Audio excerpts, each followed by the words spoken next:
ನಮಸ್ಕಾರ ಸ್ನೇಹಿತರೆ ಮೇ ತಿಂಗಳ ಪ್ರಮುಖ ಪ್ರಚಲಿತ ವಿದ್ಯಮಾನಗಳನ್ನ ಡಿಸ್ಕಸ್ ಮಾಡೋಣ. ಅಪ್ಕಮಿಂಗ್ PDO ಆಗಿರ್ಬೋದು, ವಿಲೇಜ್ ಅಕೌಂಟೆಂಟ್ ಆಗಿರ್ಬೋದು, ಗ್ರೂಪ್ ಸಿ, KE KS ಯಾವುದೇ ಎಕ್ಸಾಮ್ಸ್ ಆಗ್ಲಿ ಹೆಲ್ಪ್ ಆಗ್ತಾ ಹೋಗುತ್ತೆ.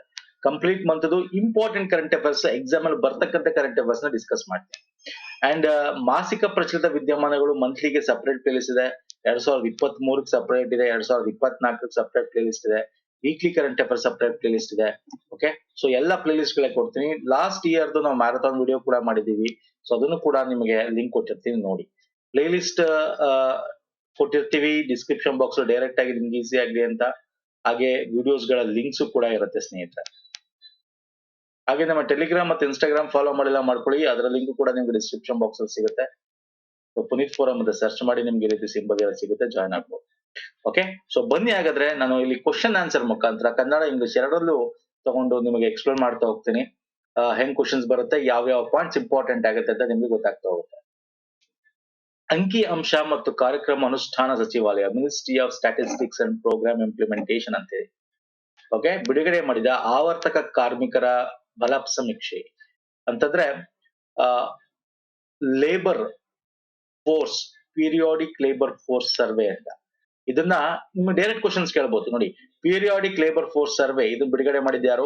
Ministry of statistics and programme implementation, ಅಂಕಿ ಮತ್ತು ಕಾರ್ಯಕ್ರಮ ಅನುಷ್ಠಾನ ಸಚಿವಾಲಯ. ಹಿಂಗು ಡೈರೆಕ್ಟ್ ಆಗಿ ಕೇಳ್ತಾನೆ. ಈ ನಾನ್ ತಗೊಂಡಿರೋದೇನು ಅಂದ್ರೆ, ನಾನು ಕ್ವಶನ್ ನಲ್ಲಿ ಡೀಟೇಲ್ ಆಗಿ ಕೊಟ್ಟಿರ್ತೀನಿ ನಿಮ್ಗೆ. ಜನವರಿಯಿಂದ ಮಾರ್ಚ್ ತ್ರೈಮಾಸಿಕ 15 ರಿಂದ 29 ವಯಸ್ಸಿನ ಯುವಕರ ನಿರುದ್ಯೋಗ ದರದಲ್ಲಿ ಈ ಕೆಳಗಿನ ಯಾವ ರಾಜ್ಯವು ಅಗ್ರಸ್ಥಾನದಲ್ಲಿದೆ? ತ್ರೈಮಾಸಿಕ ಒಂದ್ಸಲ ಇದು ರಿಪೋರ್ಟ್ ನ ಬಿಡುಗಡೆ ಮಾಡುತ್ತೆ. 3 ತಿಂಗಳಿಗೆ ಒಂದೊಂದ್ಸಲ ಈ ಪೀರಿಯಾಡಿಕ್ ಲೇಬರ್ ಸರ್ವೆ ಮಾಡುತ್ತೆ. ಈ ಲೇಬರ್ ಸರ್ವೆಯಲ್ಲಿ 15 ರಿಂದ 29 ಈ ದುಡಿಯುವ ವಯಸ್ಸಿನ ಯುವಕರು ವೆರಿ ಇಂಪಾರ್ಟೆಂಟ್. ನಿರುದ್ಯೋಗ ದರ ಏನಿದೆ, ಎಲ್ಲರಿಗೂ ಉದ್ಯೋಗ ಸಿಕ್ಕಿದ್ಯಾ ಅಥವಾ ಇಲ್ವೋ? ಸೊ ಯಾವ ರಾಜ್ಯ ಅಗ್ರಸ್ಥಾನದಲ್ಲಿದೆ ನಿರುದ್ಯೋಗ ದರದಲ್ಲಿ ಹೇಳ್ತಾ ಇರ್ತಕ್ಕಂಥದ್ದು, ಹೇಳ್ತೀರಾ?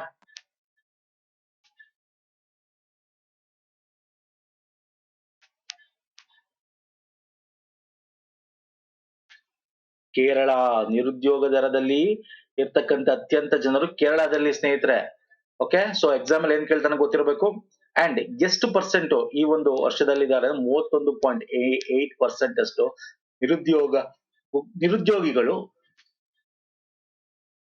ನಿರುದ್ಯೋಗಿಗಳು ಈ ಜನರಿಂದ ಮಾರ್ಚ್ ತನಕ ಮಾಡಿರ್ತಕ್ಕಂಥ ಈ ತ್ರೈಮಾಸಿಕ ವರದಿಯಲ್ಲಿ ಇದ್ದಾರೆ. ಆಕ್ಚುಲಿ ಅತ್ಯಂತ ಹೆಚ್ಚು ನಮ್ಗೆ ಕೇರಳದಲ್ಲಾದ್ರೆ ಕಮ್ಮಿ ಇರೋದಲ್ಲಿ ಅನ್ಎಂಪ್ಲಾಯ್ಮೆಂಟ್ ಒಂದು ಡೆಲ್ಲಿ ರಿಜಿಸ್ಟರ್ಡ್ ಓನ್ಲಿ 3.1%. ಓಕೆ, ಇನ್ನು ಓವರ್ ಆಲ್ ಇಂಡಿಯಾ ಅಂತ ತಗೊಂಡಾಗ 15 to 29 ಏಜ್ ಗ್ರೂಪ್ ಅಂತ ತಗೊಂಡಾಗ ಈ ಏಜ್ ಗ್ರೂಪ್ ಅಲ್ಲಿ 16% ಇದ್ದಿದ್ದು ಲಾಸ್ಟ್ ಇಯರ್ ಅಲ್ಲಿ, ಈ ಇಯರ್ಗೆ ಜನವರಿ ಮಾರ್ಚ್ ಅಲ್ಲಿ 17% ಆಗಿದೆ. ಮತ್ತೆ ಮಹಿಳೆಯರಲ್ಲಿ ಅತ್ಯಂತ ಹೆಚ್ಚು ಅನ್ಎಂಪ್ಲಾಯ್ಮೆಂಟ್ ಇರೋದು ಯಾವ ರಾಜ್ಯ ಅಂದ್ರೆ, ಅಥವಾ ಯೂನಿಯನ್ ಟೆರಿಟರಿ ಅಂದ್ರೆ ಜಮ್ಮು ಮತ್ತು ಕಾಶ್ಮೀರ. ಮಹಿಳೆಯರಲ್ಲಿ ಅತ್ಯಂತ ಹೆಚ್ಚು ಇರ್ತಕ್ಕಂಥ ಅನ್ಎಂಪ್ಲಾಯ್ಮೆಂಟ್. ಇದನ್ನು ಕೇಳ್ತೀನಿ ಎಕ್ಸಾಮ್ ಅಲ್ಲಿ ಒಂದ್ಸಲ. ಓಕೆ, ವೆರಿ ಇಂಪಾರ್ಟೆಂಟ್ ಆಗುತ್ತೆ. ನೆಕ್ಸ್ಟ್ ಬರ್ತೀನಿ. 2024 ಮೇ ಸೇಲಾ ಸುರಂಗವನ್ನು international book of honour England United ಕಿಂಗ್ಡಮ್ಗೆ ಭಾರತ ಅತಿ ಎತ್ತರ ಸುರಂಗ ಎಂದು ಗುರುತಿಸಿದೆ. ಅಂದ್ರೆ ಈ ಸಂಸ್ಥೆ ಏನಿದೆ ಇಂಟರ್ನ್ಯಾಷನಲ್ ಬುಕ್ ಆಫ್ ಆನರ್ ಒಂದು ಇಂಡಿಯಾಸ್ ಹೈಯೆಸ್ಟ್, ನಿಮ್ಗೆ ಸಿಂಪಲ್ ಆಗಿ ಕೇಳ್ಬೋದು, ಈಗ ಸುದ್ದಿಯಲ್ಲಿ ಇದೆ ಅಲ್ವಾ, ಇಂಡಿಯಾಸ್ ಹೈಯೆಸ್ಟ್ ಯಾವ್ದು ಟನಲ್ ಯಾವುದು ಅಂತ ಕೇಳ್ಬೋದು. ಸೇಲಾ ಸುರಂಗ, ಸೇಲಾ ಟನಲ್ ಯಾವ ರಾಜ್ಯದಲ್ಲಿದೆ? ಅದು ಅರುಣಾಚಲ ಪ್ರದೇಶ. ಅರುಣಾಚಲ ಪ್ರದೇಶದಲ್ಲಿರ್ತಕ್ಕಂಥ ಸೇನಾ ಟನಲ್ ನ ಗುರುತಿಸಿದೆ. ಇದನ್ನ ನಿಮ್ಗೆ ಗೊತ್ತಿದೆ, ಈ ಗಡಿಗಳಲ್ಲೆಲ್ಲ ಈ ರಸ್ತೆ ನಿರ್ಮಾಣ, ಸೇತುವೆ ಇವೆಲ್ಲ ಮಾಡೋದು border road organisation. Okay, very important. India's highest tunnel by international book of honours ಕೊಟ್ಟಿರ್ತಕ್ಕಂಥದ್ದು. ಇದು ಅಸ್ಸಾಂ ಇದೆಯಲ್ಲ, Tezpur, Assam to Tawang in west Kameng districts of Arunachal Pradesh. Assam ಇಂದ ಅರುಣಾಚಲ್ ಪ್ರದೇಶ್, ಅಸ್ಸಾಂ ತೇಜ್ಪುರ್ ಇಂದ ತವಂಗ್ ತನಕ ಇದು ಕನೆಕ್ಟ್ ಮಾಡ್ತಕ್ಕಂಥದ್ದು. 2.598 ಕಿಲೋಮೀಟರ್ ಲಾಂಗ್ ಟನಲ್ ಇರ್ತಕ್ಕಂಥದ್ದು. ಅದೆರಡರ ನಡುವೆ, ನಗರಗಳ ನಡುವೆ ಕನೆಕ್ಟ್ ಮಾಡ್ತಕ್ಕಂಥ ಟನಲ್ ಇದು. ಈ ಟನಲ್ 2.98 ಕಿಲೋಮೀಟರ್ ಇರ್ತಕ್ಕಂಥದ್ದು. ಸೊ ಕೇಳ್ತಾನೆ ಎಕ್ಸಾಮ್ ಅಲ್ಲಿ ಒಂದೊಂದ್ಸಲ ಸಿಂಪಲ್ ಆಗಿ ಕ್ವಶನ್ಸ್ ಕೇಳ್ತಾನೆ. ನಾನು ಇಷ್ಟು ಡಿಫಿಕಲ್ಟಿ ತಗೋತೀನಿ. ಯಾಕೆ ತಗೋತೀನಿ ಕ್ವಶನ್ಸ್ ನ? ನಿಮಗೆ ಎಲ್ಲ ಇನ್ಫಾರ್ಮೇಶನ್ಸ್ ಕೊಡೋಕ್ಕೋಸ್ಕರ. ಸೊ ಇಲ್ಲಿ ಏನು ನಿಮಗೆ ಕೇಳ್ಬೋದು, ಇದು ಸುದ್ದಿಯಲ್ಲಿತ್ತು, ಯಾವ ರಾಜ್ಯದಲ್ಲಿದೆ ಅಂತ ಕೇಳ್ಬೋದು, ಅಥವಾ ಯಾವುದರ ನಡುವೆ ಕನೆಕ್ಟ್ ಮಾಡುತ್ತೆ ಇದು ಅಂತ ಕೇಳ್ಬೋದು. ಓಕೆ, ವಿಶ್ವ ಆರ್ಥಿಕ ವೇದಿಕೆ, ವರ್ಲ್ಡ್ ಎಕನಾಮಿಕ್ ಫೋರಂ ಬಿಡುಗಡೆ ಮಾಡಿರ್ತಕ್ಕಂಥ ಸೂಚ್ಯಾಂಕ, ಪ್ರವಾಸೋದ್ಯಮ ಅಭಿವೃದ್ಧಿ ಸೂಚ್ಯಾಂಕ. Okay, travel and tourism development index. ಇಲ್ಲಿ ಭಾರತ ಎಷ್ಟನೇ ರ್ಯಾಂಕ್ ಅಲ್ಲಿ ಇದೆ ಮತ್ತು ಡ್ಯಾಶ್ ದೇಶ ಇದರಲ್ಲಿ ಅಗ್ರಸ್ಥಾನದಲ್ಲಿದೆ ಅಂತ ಕೇಳಿ. ಭಾರತ ಇರ್ತಕ್ಕಂಥದ್ದು 39ನೇ ರ್ಯಾಂಕ್, ಅಗ್ರಸ್ಥಾನದಲ್ಲಿ ಇರ್ತಕ್ಕಂಥದ್ದು USA. Option 5 is the right answer. So ಇಲ್ಲಿ 39th ಪ್ಲೇಸ್. ನಾವು ಈ ಟ್ರಾವೆಲ್ ಅಂಡ್ ಟೂರಿಸಂ ನ ನೋಡ್ತಾ ಬಂದ್ರೆ ಇದನ್ನ ಎಕ್ಸಾಮ್ ಅಲ್ಲಿ ಹೆಂಗ್ ಕೇಳ್ತಾನೆ, ಭಾರತ ರ್ಯಾಂಕು ಈ ತರ ಡೈರೆಕ್ಟ್ ಆಗಿ ಕೇಳಬಹುದು, ಅಥವಾ ಇದನ್ನ ಬಿಡುಗಡೆ ಮಾಡಿದ್ದಾರು ವರ್ಲ್ಡ್ ಎಕನಾಮಿಕ್ ಫೋರಂ, ಇದು 2ನೇ ಆವೃತ್ತಿ, ಇದನ್ನ ಕೇಳಬಹುದು. ಅರ್ಥ ಆಗ್ತಿದೆಯಲ್ಲ. ಫಸ್ಟ್ USA ಇದೆ ಅಂದ್ರೆ ಟೂರಿಸಂ ಏನಿಲ್ಲ ಸರ್, ಆ ರಾಷ್ಟ್ರದಲ್ಲಿ ಟೂರಿಸಂ ಟ್ರಾವೆಲ್ಗೆ ಹೆಂಗಿದೆ ವಾತಾವರಣ, ಓಕೆ, ವೆದರ್ ಹೆಂಗಿದೆ, ಪ್ಲೇಸ್ ಹೆಂಗಿದೆ, ಓಕೆ, ಇನ್ಫ್ರಾಸ್ಟ್ರಕ್ಚರ್ ಹೆಂಗಿದೆ, ಸೊ ಇವೆಲ್ಲ ಡಿಪೆಂಡ್ ಆಗುತ್ತೆ. USA ಫಸ್ಟ್, ಸೆಕೆಂಡ್ ಸ್ಪೇನ್, 3ನೇ ಜಪಾನ್ ಇರ್ತಕ್ಕಂಥ ಟಾಪ್ 3 ಕಂಟ್ರೀಸ್. ಎಕನಾಮಿಕ್ ಫೋರಂ ಎಲ್ಲಿದೆ ಅದ್ರ ಬಗ್ಗೆ ಕೇಳಬಹುದು. ಸ್ವಿಟ್ಜರ್ಲ್ಯಾಂಡ್ ಇದೆ ಹೆಡ್ ಕ್ವಾರ್ಟರ್ಸ್, 1971 ಅದನ್ನ ಎಸ್ಟಾಬ್ಲಿಷ್ ಮಾಡಿರೋದು. ಭಾರತದ ಬಗ್ಗೆ ನೋಡಕ್ ಹೋದ್ರೆ ಸೌತ್ ಏಷ್ಯಾದಲ್ಲಿ ಲೋವರ್ ಮಿಡಲ್ ಇನ್ಕಮ್ ನೇಷನ್ ಅಲ್ಲಿ ಟಾಪ್ ಪರ್ಫಾರ್ಮರ್ ಭಾರತ. ಆಕ್ಚುಲಿ ಹೇಳ್ಬೇಕಂದ್ರೆ ಇದು 54th ಪ್ಲೇಸ್ ಇತ್ತು 2021ರಲ್ಲಿ, ಈಗ 39th ಪ್ಲೇಸ್ ಅಂದ್ರೆ ಸ್ವಲ್ಪ ಇಂಪ್ರೂವ್ಮೆಂಟ್ ಆಗಿದೆ ಟ್ರಾವೆಲ್ ಅಂಡ್ ಟೂರಿಸಂ ಭಾರತ ಅಂತ ಹೇಳ್ಬೋದು. ಓಕೆ, ಸೊ ವೆರಿ ಇಂಪಾರ್ಟೆಂಟ್ ಇದು ಎಕ್ಸಾಮ್ಗೆ. ನೆಕ್ಸ್ಟ್, ಅಂತಾರಾಷ್ಟ್ರೀಯ ಸೌರ ಒಕ್ಕೂಟ, ಇಂಟರ್ನ್ಯಾಷನಲ್ ಸೋಲಾರ್ ಅಲಿಯನ್ಸ್ ಅಂತ ಕರೀತಾರೆ. ಇಂಟರ್ನ್ಯಾಷನಲ್ ಸೋಲಾರ್ ಅಲಿಯನ್ಸ್ ಇಲ್ಲ ಇದೆ ನೋಡಿ. 99 ಸದಸ್ಯ ದೇಶ ಯಾವುದು? 99, ನಾಟ್ ಔಟ್ 100. 98 ಯಾವುದು? 98 ದೇಶ ಪನಾಮ. 99th ದೇಶ ಯಾವುದು? ಸ್ಪೇನ್. 99th ದೇಶ ಯಾವುದು? ಸ್ಪೇನ್. ಏನ್ ಸರ್ ಇದು ವೆರಿ ಇಂಪಾರ್ಟೆಂಟ್, ನಿಮ್ಗೆ ಗೊತ್ತಲ್ಲ 2015 ಪ್ಯಾರಿಸ್ ಅಗ್ರಿಮೆಂಟ್ ಅಲ್ಲಿ ಮಾಡ್ಬೇಕಾದ್ರೆ ಫ್ರಾನ್ಸ್ ಅಂಡ್ ಇಂಡಿಯಾ ಜಂಟಿಯಾಗಿ ISA ಮಾಡುತ್ತೆ. ಇದು ಸೋಲಾರ್ ಒಂದು ಹೆಡ್ ಕ್ವಾರ್ಟರ್ಸ್ ಎಲ್ಲಿದೆ ಅಂತ ಕೂಡ ಕೇಳ್ತಾನೆ. ಭಾರತದ ಗುಡ್ಗಾಂವ್ ಅಥವಾ ಗುರುಗ್ರಾಮ ಅಂತ ಕರಿತೀವಿ. ಸೊ ಅಲ್ಲಿ ಇರ್ತಕ್ಕಂಥದ್ದು ಡೆಲ್ಲಿ NCR ರೀಜನ್ ಅಲ್ಲಿ ಬರುತ್ತೆ. ಓಕೆ, 119 ದೇಶಗಳು ಸೈನ್ ಮಾಡಿದೆ ಫ್ರೇಮ್ ವರ್ಕ್. 99 ದೇಶಗಳು ಸೈನ್ ಮಾಡಿ ರಾಟಿಫೈ ಮಾಡಿದೆ ಇದಕ್ಕೆ. ಸೊ 98ನೇದು ಯಾವುದು ಸರ್? ಪನಾಮಾ. 99ನೇದು ಸ್ಪೇನ್. ಸೋಲಾರ್ ಅಲಿಯನ್ಸ್ ಏನಂದ್ರೆ, ಸೋಲಾರ್ ಅಲಿಯನ್ಸ್ ಅಂದ್ರೆ ಏನು ಸರ್? ಇಲ್ಲಿ ಅಲಯನ್ಸ್ ಮಾಡ್ಕೋತಾರೆ, ದುಡ್ಡುಗಳು ಇನ್ವೆಸ್ಟ್ಮೆಂಟ್ ಆಗುತ್ತೆ. ಸೋಲಾರ್ ನ ಈ ಒಂದು ನಿಮ್ಗೆ ಗೊತ್ತಿದೆಯಲ್ಲ, ಭಾರತ ಎಲ್ಲಿ ಬರುತ್ತೆ, ಬೇರೆ ರಾಷ್ಟ್ರಗಳು ಎಸ್ಪೆಷಲಿ ಸಮಭಾಜಕ ವೃತ್ತ ಮತ್ತೆ ಸಮಶೀತೋಷ್ಣ ವಲಯ, ಈ ಒಂದು ರಾಷ್ಟ್ರಗಳಲ್ಲಿ ಹೆಚ್ಚು ಬೇರೆ ರಾಷ್ಟ್ರಗಳು ಮಾಡಬಾರ್ದು ಅಂತಲ್ಲ, ಅದು ಕೂಡ ಇವೆ, ಮೆಂಬರ್ ಆಗಿವೆ. ಓಕೆ, ಸೊ ಈಗ ಅದಕ್ಕೆ ಸಂಬಂಧಪಟ್ಟಂತೆ ಇನ್ನೊಂದು ಕ್ವಶನ್ ನೋಡಿ. ಅಂತಾರಾಷ್ಟ್ರೀಯ ಶಕ್ತಿ ವಿಶ್ಲೇಷಣಾ ಸಂಸ್ಥೆ ಗ್ಲೋಬಲ್ ಎಲೆಕ್ಟ್ರಿಸಿಟಿ ರಿವ್ಯೂ ಒಂದು ರಿಪೋರ್ಟ್ 2024ರ ವರದಿ ಪ್ರಕಟ ಮಾಡಿದೆ. 2023ರಲ್ಲಿ ಭಾರತವು ಜಪಾನ್ ಹಿಂದಿಕ್ಕಿ 113 ಟೆರಾವ್ಯಾಟ್ ಅವರ್ಸ್ ಉತ್ಪಾದಿಸುವ ಮೂಲಕ ವಿಶ್ವದ 3ನೇ ಅತಿ ದೊಡ್ಡ ಡ್ಯಾಶ್ ಶಕ್ತಿಯನ್ನು ಉತ್ಪಾದಿಸುತ್ತದೆ. ಅಂದ್ರೆ ಎಲೆಕ್ಟ್ರಿಸಿಟಿ ರಿವ್ಯೂ ಯಾವ ದೇಶದಲ್ಲಿ ಸೋಲಾರು, ವಿಂಡು, ಥರ್ಮಲ್ಲು, ಹೈಡ್ರೋ ಎಲೆಕ್ಟ್ರಿಸಿಟಿ ಹೆಂಗೆ ಪ್ರೊಡ್ಯೂಸ್ ಮಾಡ್ತಾ ಇದ್ದಾರೆ, ಎಷ್ಟು ಪರ್ಸೆಂಟ್ ಇದೆ ಅಂತ. ಈಗ ಭಾರತ ಇದ್ರ ಒಂದು ರಿಪೋರ್ಟ್ ಪ್ರಕಾರ ಭಾರತ 3rd ಪ್ಲೇಸ್ ಅಲ್ಲಿದೆ. ಯಾವ್ದ್ರಲ್ಲಿ ಉತ್ಪಾದನೆ ಮಾಡೋದ್ರಲ್ಲಿ ಅಂದ್ರೆ ಸೌರ ವಿದ್ಯುತ್. ಯಾಕೆ ಇದು ಪಾಸಿಬಲ್ ಆಯ್ತು? ISA, ಬಿಕಾಸ್ ಆಫ್ ಬೇರೆ ಬೇರೆ ನೋಡಿ. ಹಿಂದೆ ನೋಡಿದ್ವಿ ISA ಬಗ್ಗೆ ನೋಡಿದ್ವಿ, ನಾವು 3rd ಪ್ಲೇಸ್ ಬಂದ್ಬಿಟ್ಟಿದ್ವಿ. Okay, first China, second USA. ಇನ್ನು ನಾವು ಸೋಲಾರ್ ಜನರೇಷನ್, ಸೋಲಾರ್ ಇದು ವೆರಿ ಇಂಪಾರ್ಟೆಂಟ್. ಸೋಲಾರ್ ಅಲ್ಲಿ 3ನೇ ಪ್ಲೇಸ್ ನೋಡಿ, 110 ಜಪಾನ್ ಇದೆ, ನಮ್ದು 113 ಟೆರಾವ್ಯಾಟ್. ಆಕ್ಚುಲಿ ನಾವು ಇನ್ನು 2024ಕ್ಕೆ ಇನ್ನು ಇನ್ಕ್ರೀಸ್ ಮಾಡ್ಬೇಕು ಸೋಲಾರ್ ಜನರೇಷನ್ ಅನ್ನೋದು. ಓಕೆ, ಸೊ ಅದನ್ನು ಕೂಡ ಟಾರ್ಗೆಟ್ ಇದೆ. ಸೊ ಹಾಗಾಗಿ ಬೇರೆ ಬೇರೆ ಸ್ಕೀಮ್ಸ್ ಗಳು ಇದ್ರ ಬಗ್ಗೆ ಇರುತ್ತೆ, ನೋಡ್ಕೋಬೇಕಾಗುತ್ತೆ. ನೆಕ್ಸ್ಟ್ ಬರ್ತೀನಿ, airport council international. Okay, Asia pacific ಮತ್ತು ಮಧ್ಯಪ್ರಾಚ್ಯ ಗ್ರೀನ್ ಏರ್ಪೋರ್ಟ್ಸ್ ರೆಕಗ್ನೈಸೇಷನ್ 2023ರಲ್ಲಿ ವಾರ್ಷಿಕ 35 ಮಿಲಿಯನ್ ಪ್ರಯಾಣಿಕರ ವರ್ಗ ಅಡಿಯಲ್ಲಿ ಇತ್ತೀಚೆಗೆ ಯಾವ ವಿಮಾನ ನಿಲ್ದಾಣವು ಈ ಬೆಳ್ಳಿ ಪ್ರಶಸ್ತಿಯನ್ನು ಗೆದ್ದಿದೆ? ನೋಡಿ, ಇದು ನಾನು ಯಾಕೆ ತಗೊಂಡು, ಇವೆಲ್ಲ ಇಂಪಾರ್ಟೆಂಟ್ ಅಲ್ಲ ಅಂತ ಅನ್ಕೋತಿರ್ತೀನಿ ಸರ್. ಇದು ಗ್ರೀನ್ ಏರ್ಪೋರ್ಟ್ ರೆಕಗ್ನೈಸೇಷನ್ ಅಂತ ಪ್ರಶಸ್ತಿ ಕೊಟ್ಟಿರೋದು. ಏಷ್ಯಾ ಪೆಸಿಫಿಕ್ ಅಂಡ್ ಮಧ್ಯಪ್ರಾಚ್ಯ ಅಂದ್ರೆ ಮಿಡಲ್ ಈಸ್ಟ್ ಅಂಡ್ ಏಷ್ಯಾ ಕಂಟ್ರಿಗಳನ್ನ ಕನ್ಸಿಡರ್ ಮಾಡಿ ಗ್ರೀನ್, ಯಾಕಂದ್ರೆ ನಿಮ್ಗೆ ಎನ್ವೈರನ್ಮೆಂಟ್ ಗಳೆಲ್ಲ ಇದೆಲ್ಲ ಇಂಪಾರ್ಟೆಂಟ್ ಆಗುತ್ತೆ. ಓಕೆ, ಸೊ ಇಲ್ಲಿ ಯಾರು ಕೊಟ್ಟಿದ್ದು? ಏರ್ಪೋರ್ಟ್ ಕೌನ್ಸಿಲ್ ಇಂಟರ್ನ್ಯಾಷನಲ್ ಅಂತಕ್ಕಂಥ ಒಂದು ಸಂಸ್ಥೆ ಕೊಟ್ಟಿರೋದು. ಸೊ ಇದ್ರ ಪ್ರಕಾರ ಇಲ್ಲಿ 35 ಮಿಲಿಯನ್ ಎಬೋ ಕೇಳಿರೋದು ನಾನು ಈ ಕ್ವಶನ್. 35 ಮಿಲಿಯನ್, ಓವರ್ 35 ಮಿಲಿಯನ್ ಅಂತ. ಅದರಲ್ಲಿ ಫಸ್ಟ್ ಪ್ಲೇಸ್ ತಗೊಂಡಿರೋದು ಇಂದಿರಾ ಗಾಂಧಿ ನ್ಯಾಷನಲ್ ಏರ್ಪೋರ್ಟ್, ಅಂತಾರಾಷ್ಟ್ರೀಯ ವಿಮಾನ ನಿಲ್ದಾಣ. ಕೆಂಪೇಗೌಡ ಇಲ್ವಾ? ಇದೆ ಸರ್, ನಮ್ದಲ್ಲಿ ಕೆಂಪೇಗೌಡದಲ್ಲಿ ಕಂಪ್ಲೀಟ್ ಆಗಿ ನಾವು ಸೆಕೆಂಡ್ ಟರ್ಮಿನಲ್ ಫುಲ್ ಗ್ರೀನ್ ಆಗೇ ಮಾಡಿದೀವಲ್ಲ. ಎಸ್, ಆದ್ರೆ ಇದು 35 ಎಬೋ ಬರಲ್ಲ, 35 ಬಿಲೋ ಬರುತ್ತೆ. ಅಂದ್ರೆ 15 to 35 ಅಲ್ಲಿ ಕೆಂಪೇಗೌಡ ಇಂಟರ್ನ್ಯಾಷನಲ್ ಏರ್ಪೋರ್ಟ್ ಈ ಒಂದು ಬೆಳ್ಳಿ ಕ್ಯಾಟಗರಿ ಅಡಿಯಲ್ಲಿ ಫಸ್ಟ್ ಪ್ರೈಸ್ ತಗೊಂಡಿದೆ. ಹಾಗೆ ಲಕ್ನೋದಲ್ಲಿ ಇರ್ತಕ್ಕಂಥ Chaudhary Charan Singh international airport 8 million passenger per ವರ್ಷದ ಅಡಿಯಲ್ಲಿ ಕ್ಯಾಟಗರಿಯಲ್ಲಿ ಫಸ್ಟ್ ಪ್ರೈಸ್ ತಗೊಂಡಿದೆ. 35 ಮಿಲಿಯನ್ ಎಬೋ ಪ್ಯಾಸೆಂಜರ್ ಲಕ್ಷ ಪ್ಯಾಸೆಂಜರ್ಗಳಲ್ಲಿ Indira Gandhi international airport first prize ತಗೊಂಡಿದೆ. ಓಕೆ, ಆ ಜನಸಂಖ್ಯೆ ಆಧಾರಿತವಾಗಿ ಕೊಡ್ತಕ್ಕಂಥದ್ದು. ಇದೇ ಕ್ವಶನ್ ನಿಮ್ಗೆ ಏನ್ ಮಾಡ್ಬೋದು ಗೊತ್ತಾ, 35 ತೆಗೆದುಬಿಟ್ಟು 15ರಿಂದ 35 ಅಂತ ಕೊಡ್ಬೋದು. ಅವಾಗ ಏನಾಗುತ್ತೆ, ಕೆಂಪೇಗೌಡ ಇಂಟರ್ನ್ಯಾಷನಲ್ ಏರ್ಪೋರ್ಟ್ ಆಗುತ್ತೆ. ಅರ್ಥ ಆಗ್ತಿದೆಯಲ್ಲ? ಸೊ ವೆರಿ ಇಂಪಾರ್ಟೆಂಟ್ ಇದು. ಯಾವ ಬಾಹ್ಯಾಕಾಶ ಸಂಸ್ಥೆ ಇತ್ತೀಚೆಗೆ ಚಂದ್ರನ ಮೇಲೆ ಮೊದಲನೇ ರೈಲ್ವೆ ವ್ಯವಸ್ಥೆಯನ್ನು ನಿರ್ಮಿಸಲು ಯೋಜಿಸಿದೆ? ಫ್ಲೆಕ್ಸಿಬಲ್ ಲಿಮಿಟೇಷನ್ ಅಂಡ್ ಟ್ರ್ಯಾಕ್ ಅಂತ. ನೋಡಿ, ಚಂದ್ರ ಮೇಲೆ ರೈಲ್ವೆ ಟ್ರ್ಯಾಕ್ ತರ ಆಗ್ಬೇಕು, ಫ್ಲೋಟ್ ಅಂತ ಕರೀತಾರೆ ಅದನ್ನ. ಫ್ಲೆಕ್ಸಿಬಲ್ ಲಿಮಿಟೇಷನ್ ಆನ್ ಟ್ರ್ಯಾಕ್ ಅಂತ. ಯಾವುದು? ನಾಸಾ. ಇನ್ಯಾವುದು? ನಾಸಾನೇ, ರಾಷ್ಟ್ರೀಯ ಏರೋನಾಟಿಕ್ಸ್ ಬಾಹ್ಯಾಕಾಶ ಆಡಳಿತ, national aeronautics space administration. Okay, ಏನಕ್ಕೆ ಅಂದ್ರೆ ಆ ಒಂದು ಸ್ಮಾಲ್ ಅಲ್ಲೆಲ್ಲ ಧೂಳೆಲ್ಲ ಬರುತ್ತೆ, ಈ ಫ್ಲೋಟ್ ಅಂತ ಕರೆದಾಕಿದಾಗ ಅಲ್ಲಿ ಒಂದೊಂದು ಜಾಗದಲ್ಲಿ ಇರ್ತಕ್ಕಂಥ ಡಿಗ್ ಮಾಡಿ ತಂದು ನಾಸಾದೇ ಒಂದು ಲ್ಯಾಬೊರೇಟರಿ ಚಂದ್ರನ ಮೇಲೆ ಮಾಡಬೇಕು ಅಂತ ಇಟ್ಕೊಂಡು ಸಣ್ಣದಾಗಿ ಆ ಒಂದು ಅಲ್ಲಿ ತಂದು ಕೊಡುತ್ತೆ. ಅಲ್ಲಿ ಅದರ ಬಗ್ಗೆ ಅನ್ವೇಷಣೆಗಳನ್ನ ನಡೀತಾ ಹೋಗುತ್ತೆ.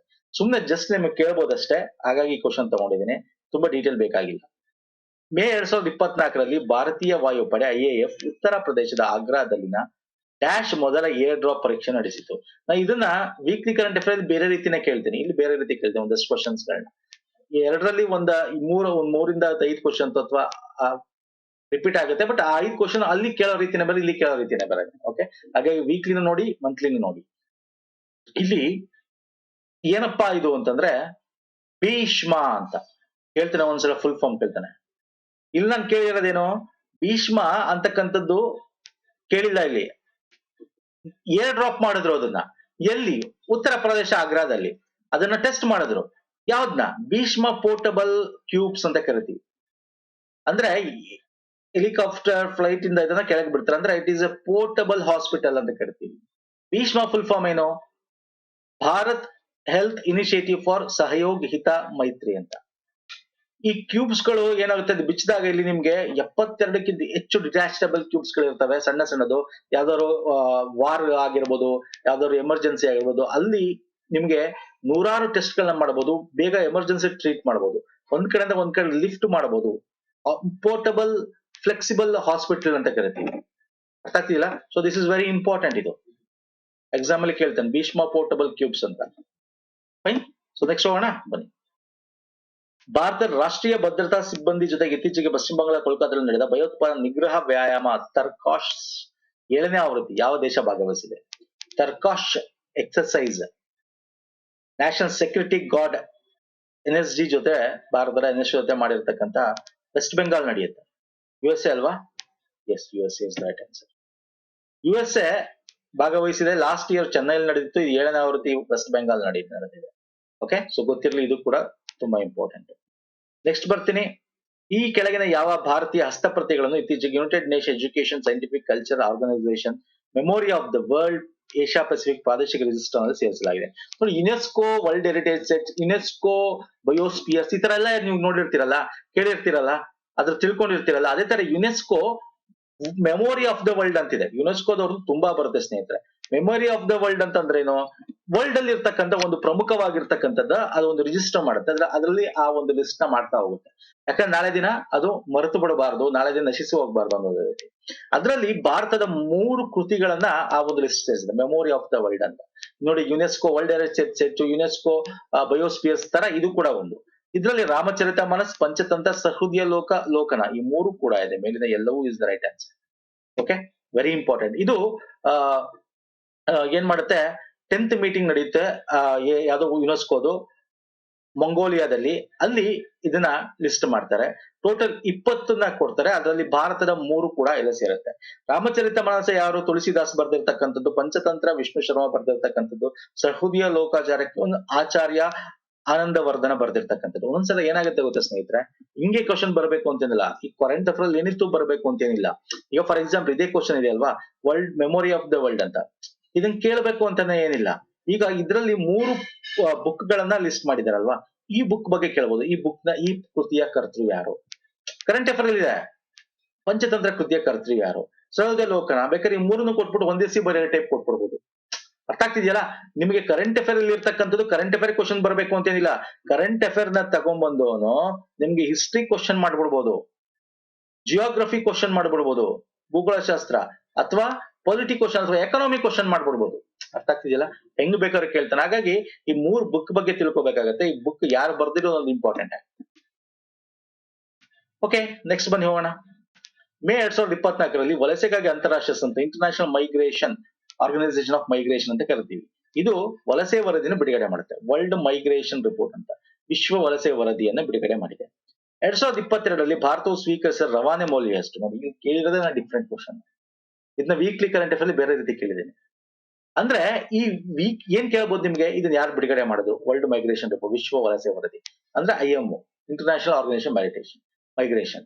ಇದರಲ್ಲಿ ಭಾರತ ಯಾವ ಸ್ಥಾನದಲ್ಲಿದೆ, ಮತ್ತೆ ರೆಮಿಟೆನ್ಸ್ ದುಡ್ಡು ಭಾರತಕ್ಕೆ ಹೊರದೇಶದಲ್ಲಿ ಕೆಲಸ ಮಾಡೋ ಕಳಿಸ್ತಾರಲ್ಲ, ಭಾರತ ಆ ದುಡ್ಡು ರಿಸೀವ್ ಮಾಡೋದಲ್ಲಿ ರೆಮಿಟೆನ್ಸ್ ಅಂತ ಕರಿತೀವಿ, ರವಾನೆ ಸ್ವೀಕರಿಸೋದ್ರಲ್ಲಿ ಎಷ್ಟನೇ ಸ್ಥಾನದಲ್ಲಿದೆ?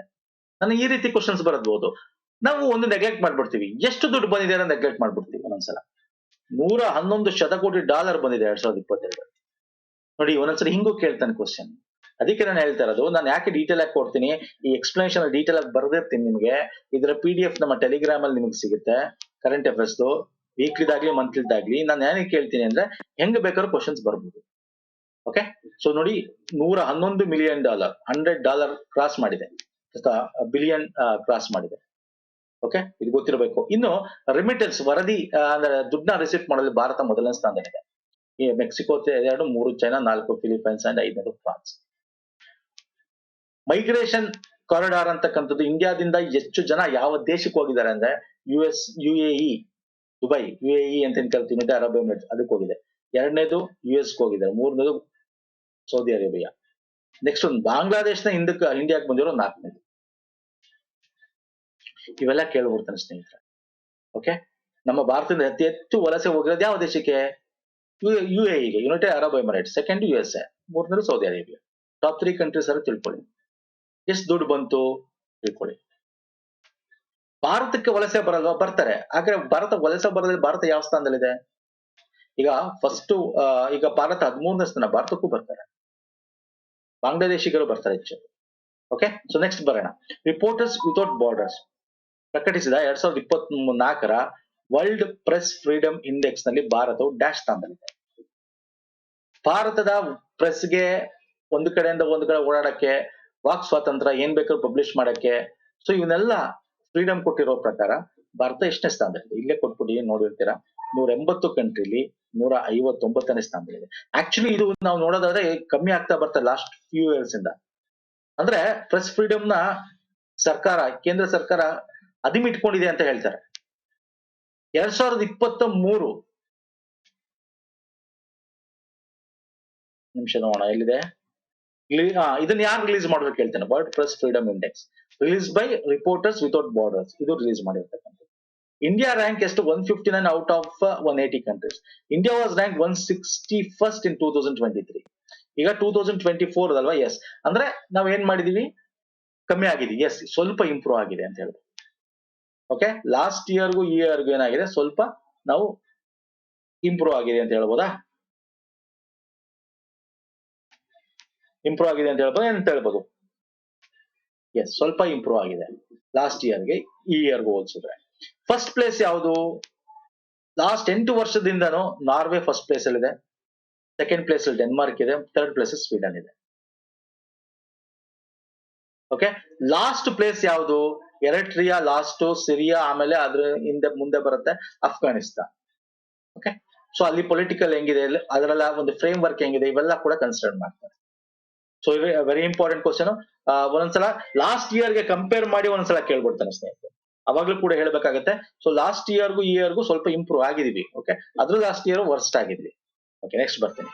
ಯುನೈಟೆಡ್ ಕಿಂಗ್ಡಮ್ ನ ಲಂಡನ್ ನಲ್ಲಿ ವಿಟ್ಲಿ ಫಂಡ್ ಫಾರ್ ನೇಚರ್ ಮೂಲಕ ಇತ್ತೀಚೆಗೆ ವಿಟ್ಲಿ ಗೋಲ್ಡ್ ಅವಾರ್ಡ್ 2024 ನೀಡಲ್ಪಟ್ಟ ವ್ಯಕ್ತಿಯನ್ನು ಹೆಸರಿಸಿ. ನೋಡಿ, Whitley gold award Whitley fund for nature ಅಂತಕ್ಕಂಥದ್ದು ಕೊಡ್ತದೆ. ಇದನ್ನ ನಾವೇಂತ ಕರಿತೀವಿ ಅಂದ್ರೆ ಗ್ರೀನ್ ಆಸ್ಕರ್ ಅಂತ ಕರಿತೀವಿ. ಗ್ರೀನ್ ಆಸ್ಕರ್ ಅವಾರ್ಡ್ ಅಂತ ಕೂಡ ಕರಿತೀವಿ. ಯಾರು ಸಿಕ್ಕಿದೆ ಇದು? ಪೂರ್ಣಾದೇವಿ ಬರ್ಮನ್. ಪೂರ್ಣಿಮಾ ದೇವಿ ಬರ್ಮನ್ ಅವರು ಬಯಾಲಜಿಸ್ಟ್ ಅಸ್ಸಾಂನವರು. ಓಕೆ, ಅದನ್ನ ಕೊಟ್ಟಿದ್ದಾರೆ. ಯಾಕೆ ಕೊಟ್ರು ಅವರು ಅಂತ ಕೆಲಸ ಏನ್ ಮಾಡಿದ್ರು? Environment related biologist. ಅಸ್ಸಾಮಿಲಿ ಗ್ರೇಟ್ ಅರ್ಜೆಂಟ್ ಸ್ಟ್ರೋಕ್ ಅಂತ ಒಂದು ಸ್ಪೀಶೀಸ್ ಇದೆ, ಎಂಡೇಂಜರ್ಡ್. ಓಕೆ, ನಶಿಸಿ ಹೋಗ್ತಾ ಇರ್ತಕ್ಕಂಥ ಸ್ಪೀಶೀಸ್. ಏನದು? ಹಕ್ಕಿ. ಒಂದ್ ರೀತಿ ನಿಮ್ಗೆ ಅದು ಆ ದೊಡ್ಡ ಕೊಕ್ಕಿರ್ತಕ್ಕಂಥ ಕೊಕ್ರೆ ತರ ಕಾಣುತ್ತೆ ನಿಮ್ಗೆ, ಕೊಕ್ರೆ ತರ. ಆ ರೀತಿ ಇರ್ತಕ್ಕಂಥ ಗ್ರೇಟರ್ ಅರ್ಜೆಂಟ್ ಸ್ಟ್ರೋಕ್ ಅಂತ ಕರಿತೀವಿ. ಕೊಕ್ರೆ ತರ ಒಂಥರ ಹಕ್ಕಿದದು. ಓಕೆ, ಇದು ಇದು ಇದನ್ನ ಅವ್ರು ರಕ್ಷಣೆ ಮಾಡಕ್ಕೆ ಮಾಡಿದ್ದಾರೆ. ಇದು ಎಂಡೇಂಜರ್ಡ್. ಹಾಗಾಗಿ ಇದು ಅವ್ರಿಗೆ ಏನ್ ಮಾಡಿದ್ದಾರೆ, ಈ ಒಂದು ಗ್ರೀನ್ ಆಸ್ಕರ್ ಅಂತ ಕರೀತಕ್ಕಂಥ ವೈಟ್ಲಿ ಫಂಡ್ ಫಾರ್ ನೇಚರ್ ಅವರು ವೈಟ್ಲಿ ಗೋಲ್ಡನ್ ಅವಾರ್ಡ್ ನ ಕೊಟ್ಟಿದ್ದಾರೆ. ಓಕೆ, ನೆಕ್ಸ್ಟ್ ಬರ್ತೀನಿ. ಮೇ 2024 ಬಿಡುಗಡೆಯಾದ 23ರ ಭಾರತೀಯ ಬಾಹ್ಯಾಕಾಶ ಸಂಶೋಧನಾ ಸಂಸ್ಥೆ ಭಾರತೀಯ ಬಾಹ್ಯಾಕಾಶ ಪರಿಸ್ಥಿತಿ ಮೌಲ್ಯಮಾಪನ ವರದಿ, ಇಸ್ರೋ ಏನ್ ಮಾಡಿದೆ, ಇಸ್ಸಾರ್ ಅಂತಕ್ಕಂಥದ್ದು ಅಂದ್ರೆ Indian space situational assessment report ಅಂತ. ಇಸ್ಸಾರ್ ವರದಿ, ಭಾರತೀಯ ಬಾಹ್ಯಾಕಾಶ ಪರಿಸ್ಥಿತಿ ಮೌಲ್ಯಮಾಪನ ವರದಿನ ಇಸ್ರೋ ಬಿಡುಗಡೆ ಮಾಡಿದೆ. ಇದ್ರ ಪ್ರಕಾರ 212 ಉಡಾವಣೆಗಳು ಮತ್ತು ಅನ್ಆರ್ಬಿಟ್ ಬ್ರೇಕಪ್ ಘಟನೆಗಳಿಂದ ಹುಟ್ಟಿದ ಡ್ಯಾಶ್ ವಸ್ತುಗಳನ್ನು 2023ರ ಬಾಹ್ಯಾಕಾಶ ವಸ್ತು ಜನಸಂಖ್ಯೆ ಸೇರಿಸಲಾಯಿತು. ಅಂದ್ರೆ ಈ ರಿಪೋರ್ಟ್ ಅಲ್ಲಿ ಏನ್ ಹೇಳ್ತಾ ಇದೆ ಅಂದ್ರೆ, ಬಾಹ್ಯಾಕಾಶದಲ್ಲಿ ಈ ಡೆಬ್ರೀಸ್, ಸ್ಪೇಸ್ ಡೆಬ್ರೀಸ್ ಅಂತ ಕರಿತೀವಿ, ಕಸಗಳು ಸ್ಪೇಸ್ ಅಲ್ಲಿ ನಾವೇನೋ ಸುಮ್ಮನೆ ಸ್ಯಾಟಲೈಟ್ ಆಗ್ತಾ ಇರ್ತಾರೆ, ಅದ್ರ ಬಿದ್ದಿರೋದು, ಅದ್ರದ್ದು ತುಂಬಾ ಇವೆ ಅಂತೆ. 2023ರಲ್ಲಿ ಎಷ್ಟಿದೆ ಅಂತ ಕೇಳ್ತಾ ಇರೋದು. ನೋಡಿ, ಈ ಕ್ವಶನ್ ಅನ್ನು ನಾನು ವೀಕ್ಲಿ ಬೇರೆ ರೀತಿ ಕೇಳಿದ್ದೆ. ಕೇಳ್ಬೋದು, ಇಸ್ಸಾರ್ ಯಾರು ಬಿಡುಗಡೆ ಮಾಡಿದ್ರು? ಇಸ್ರೋ. ಇದು ಏನ್ ಯಾವ್ದಕ್ ಸಂಬಂಧಪಟ್ಟಿದೆ ಅಂದ್ರೆ ಸ್ಪೇಸ್ ಡೆಬರೀಸ್ಗೆ. ಸ್ಪೇಸ್ ಅಲ್ಲಿ ಎಷ್ಟು ಆಬ್ಜೆಕ್ಟ್ಗಳು ಹಂಗೆ ಓಡಾಡ್ತಿದ್ವೆ ಬೇಡದೇ ಇರೋದು ಅಂತ. 3143 ಸೋಮನಾಥ್ ಅವರು, ನಮ್ಮ ಚೇರ್ಮನ್ ಅವರು ಬಿಡುಗಡೆ ಮಾಡ್ತಾರೆ. ಆಕ್ಚುಲಿ ಜಾಸ್ತಿ ಆಗ್ತಾರೆ. 2027ರಲ್ಲಿ ನೋಡಿ, 22ರಲ್ಲಿ 2533 ಆಬ್ಜೆಕ್ಟ್ಸ್ ಗಳಿದ್ವು. ಅದಕ್ಕಾಗಿ ಇಸ್ರೋ ಏನ್ ಮಾಡಿದೆ, 23 ಕೊಲಿಷನ್ ಅವಾಯ್ಡ್ ಮ್ಯಾನೋವರ್ಸ್ ಗಳನ್ನ ಕಳಿಸಿದೆ ಸ್ಯಾಟಲೈಟ್. ಆ ಮ್ಯಾನೋವರ್ಸ್ ಗಳು ಒಂದಕ್ಕೊಂದು, ಈ ಒಂದು ಡೆಬ್ರಿಸ್ ಗಳು ಒಂದಕ್ಕೊಂದು ಕೊಲಿಡ್ ಆಗದೆ ಇರೋ ರೀತಿ, ಬೇಡದಕ್ಕೆ ಡಿಕ್ಕಿ ಹೊಡೆಯೋ ರೀತಿ ನೋಡ್ತಕ್ಕಂಥದ್ದು. Okay, so very important. ಈಗ ಈ ವರ್ಷ 212 ಲಾಂಚ್ ಆಗಿದೆ. 2023ರಲ್ಲಿ 3143 ಆಬ್ಜೆಕ್ಟ್ಸ್ ಹೋಗಿದೆ.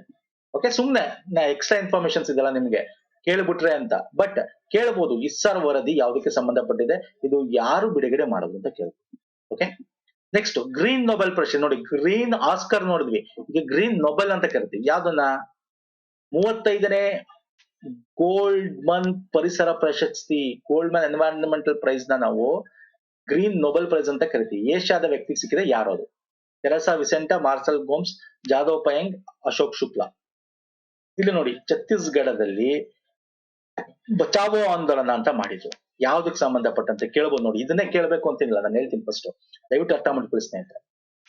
ಅಶೋಕ್ ಶುಕ್ಲಾ ಅವರು ಛತ್ತೀಸ್ಗಢದಲ್ಲಿ ಒಂದು ಅಸಡಿಯೋ ಅರುಂಡಾ ಅಂತ ಒಂದು ಅರಣ್ಯ ಇದೆ. ಓಕೆ, ಆ ಅರಣ್ಯದಲ್ಲಿ ಹೆಚ್ಚು ಕೋಲ್ ಸಿಗುತ್ತೆ, ಕಲ್ಲಿದ್ದಲು. ಆ ಮೈನಿಂಗ್ ವಿರುದ್ಧ ಹೋರಾಡಿದ್ರು. ಛತ್ತೀಸ್ಗಢದ ನಾರ್ತ್ ಅಲ್ಲಿ ಬರುತ್ತಿದೆ.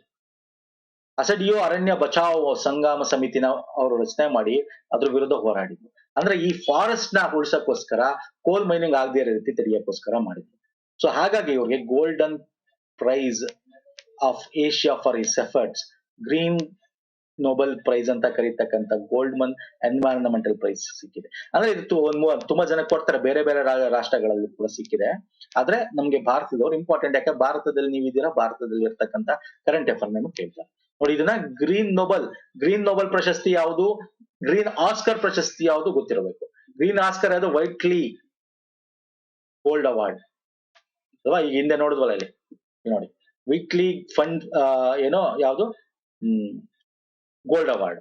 ಇದು ಗ್ರೀನ್ ಆಸ್ಕರ್. ಗ್ರೀನ್ ನೊಬೆಲ್ ಪ್ರಶಸ್ತಿ ಯಾವುದು? Goldman environmental price.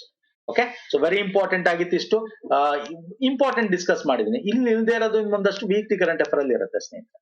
So like ಮಾಡಿ, ಶೇರ್ ಮಾಡಿ, ಸಬ್ಸ್ಕ್ರೈಬ್ ಮಾಡಿ. ಪ್ಲೇ ಲಿಸ್ಟ್ ಲಿಂಕ್ ಕೊಟ್ಟಿರ್ತೀನಿ ಇದೇ ವಿಡಿಯೋದ ಕೆಳಗೆ ಡಿಸ್ಕ್ರಿಪ್ಷನ್ ಬಾಕ್ಸ್ ಅಲ್ಲಿ ನೋಡಿ. ಪ್ರೀವಿಯಸ್ ಮಂತ್ಸ್ PDF ನಮ್ಮ ಟೆಲಿಗ್ರಾಮ್ ಅಲ್ಲಿ ಸಿಗುತ್ತೆ ಸ್ನೇಹಿತರೆ. ಇದರದ್ದು ಟೆಲಿಗ್ರಾಮ್ ಮತ್ತು ಇನ್ಸ್ಟಾಗ್ರಾಮ್ ನ ಫಾಲೋ ಮಾಡ್ಕೊಳ್ಳಿ. ಓಕೆ, ಲಿಂಕ್ ಕೂಡ ಡಿಸ್ಕ್ರಿಪ್ಷನ್ ಬಾಕ್ಸ್ ಅಲ್ಲಿ ಇದೆ, ಅಥವಾ ಪುನೀತ್ ಫೋರಂ ಅಂತ ಸರ್ಚ್ ಮಾಡಿ ಈ ರೀತಿ ಸಿಂಬಲ್ ಎಲ್ಲ ಸಿಗುತ್ತೆ, ಜಾಯ್ನ್ ಆಗ್ಬೋದು. ಓಕೆ, ನೆಕ್ಸ್ಟ್ ವಿಡಿಯೋ ಪುನಃ ಸಿಗ್ತೀನಿ. ನಮಸ್ಕಾರ, ಧನ್ಯವಾದ.